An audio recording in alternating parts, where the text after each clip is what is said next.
বৈষম্যবিরোধী ছাত্র আন্দোলনের হত্যার ঘটনায় গত জুলাই-আগস্টে হওয়া মামলার প্রাথমিক তদন্তে কোনো আসামির সম্পৃক্ততা পাওয়া না গেলে তাদের নাম প্রত্যাহার করা হবে। একই সঙ্গে তথ্য-প্রমাণ ছাড়া কোনো সরকারি কর্মকর্তা-কর্মচারীকে গ্রেপ্তার করা যাবে না বলেও জানিয়েছে পুলিশ সদর দপ্তর।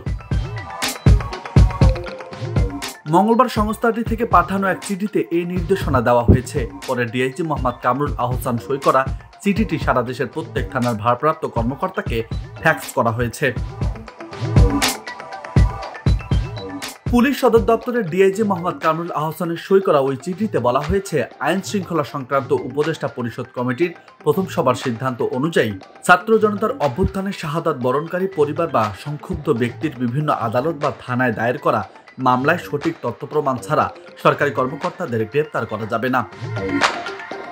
একই সাথে জুলাই-আগস্ট 2024 গণ অভ্যুত্থান কেন্দ্রিক দায়ের করা হত্যাকাণ্ড ও অন্যান্য মামলা তদন্তের পূর্বে কোনো কর্মকর্তা বা ব্যক্তির সম্পৃক্ততার প্রাথমিক সত্যতা পাওয়া না গেলে তাদের নাম প্রত্যাহার করার ব্যবস্থা গ্রহণ করা হবে। প্রসঙ্গত, কোটা সংস্কার আন্দোলনের সময় সংঘর্ষ সংঘাতে নিহতের ঘটনায় প্রায় 3 শতাধিক মামলার অধিকাংশই হত্যা মামলা ও হত্যার চেষ্টা মামলা। এসব মামলায় আসামির তালিকায় শেখ হাসিনা ছাড়া তার ছোট বোন শেখ রেহেনা, ছেলে সজীব ওয়াজেদ জয়, সাবেক স্বরাষ্ট্রমন্ত্রী আসাদুজ্জামান খান, সাবেক আইনমন্ত্রী আনিসুল হক সহ সাবেক মন্ত্রী ও আওয়ামী লীগের শীর্ষ পর্যায়ে ও জেলা উপজেলার নেতাকর্মীরা রয়েছেন।